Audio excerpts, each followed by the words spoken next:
కర్రెగుట్టలో encounter జరిగి ఏం తక్కువ 40 మంది మావోయిస్టులు జీవిడ్చిండ్రు. అయితే మావోయిస్టుల పేరుతోని అమాయక ఆదివాసీ బిడ్డలను పొట్టన పెట్టుకున్నది సర్కార్ అని కొంతమంది అంటున్నారు. ఎవరు ఎన్ని తీర్లన్నా సెంటర్ సర్కార్ మాత్రం వెనకకు తగ్గుతనే లేదు. 2026 కల్లా మావోయిస్టులు అనేటోళ్ళే లేకుండా చేస్తామని షరతు కట్టుకొని ఎన్కౌంటర్లు చేస్తున్నది. నిన్న కేసీఆర్ బీఆర్ఎస్ సభలో కూడా గదే మాట్లాడిండు. అట్లనే తెలంగాణ సర్కార్ కూడా మావోయిస్టులను సంపుడు న్యాయం కాదనిపించినట్టున్నది.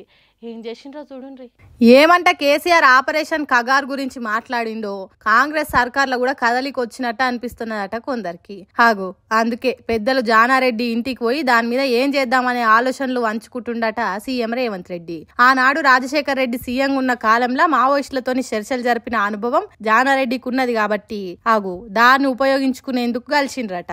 అప్పటి తిరగనే ఇప్పుడు కూడా కొందరు తెలంగాణ నేతలు కాల్పుల విరమణ శాంతి చర్చలు చేయాలని సర్కార్ను కోరిండ్రు కాబట్టి ఒక దిక్కు చట్టాన్ని ఇంకో దిక్కు మావోయిస్టు పార్టీలను సమన్వయం ఎట్లా చేయాలి, అట్లనే సెంటర్ సర్కార్ చేస్తున్న కగార్ ఆపరేషన్ ను వ్యతిరేకించినట్టు చేస్తే వచ్చే నష్టాలు ఏమన్నా ఉంటాయా అనేది కూడా చర్చలు జరిపి పెద్దలు జానారెడ్డి సలహాలు తీసుకుంటే మంచిదని ఆలోచన చేసిండట సీఎం రేవంత్ రెడ్డి. కేశవరావు కూడా అప్పుడు కాంగ్రెస్ పార్టీలోనే ఉన్నాడు. ఇప్పుడు బీఆర్ఎస్ పార్టీ నుంచి కాంగ్రెస్ లోనే చేరిండు కాబట్టి వాళ్ళందరిని అడిగి వెనక ముందు ఆలోచన చేసి ఆపరేషన్ కగార్ మీద నిర్ణయం తీసుకుంటే మంచిది అనుకున్నారట.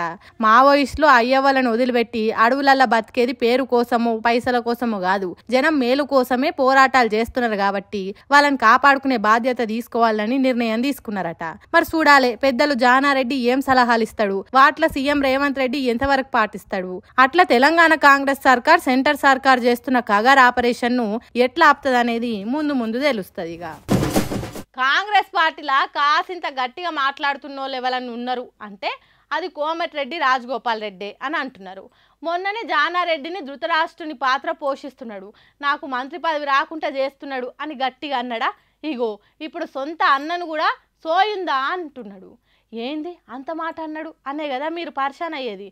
అవును అన్నాడు, కాకపోతే మీరేంటి మన జిల్లా మంత్రికి ఏమైనా సోయుందా ఇన్నరా ఏమన్నాడు.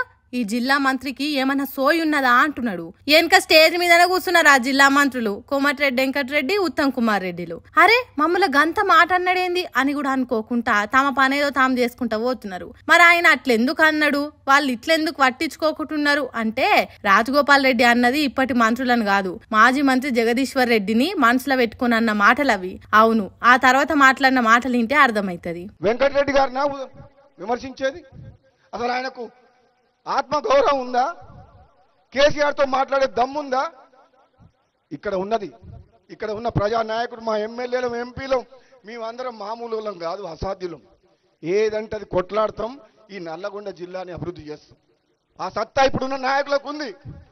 హాగు అట్లా అన్నట్టు పాత నల్గొండ జిల్లాల అదనపు కలెక్టరేట్ ఆఫీస్ కు శంకుస్థాపన చేస్తున్నందుకు పెట్టిన మీటింగుల ఎమ్మెల్యే రాజగోపాల్ రెడ్డి పాల్గొని ఇట్లా మాట్లాడిండు. రాజగోపాల్ రెడ్డి ఇట్లా మాట్లాడే వరకు కింద కూర్చున్న కార్యకర్తలు అరే గట్ల అన్నాడేంది, ఈ జిల్లా మంత్రికి సోయి లేదంటున్నాడేంది అని అనుకున్నారు కావచ్చు. హాగో వాళ్ళ తీరుగానే ఈ వీడియోని చూసిన వాళ్ళు కూడా పరిశాన్ అయినరట. మరి ఇట్లా మాట్లాడుకుంటా ఎంత మందిని పరిశాన్ చేస్తాడో ఎప్పటి వరకు పరిశాన్ చేస్తాడో చూడాలి అని అంటుర్రు రాజగోపాల్ గురించి తెలిసిన పబ్లిక్.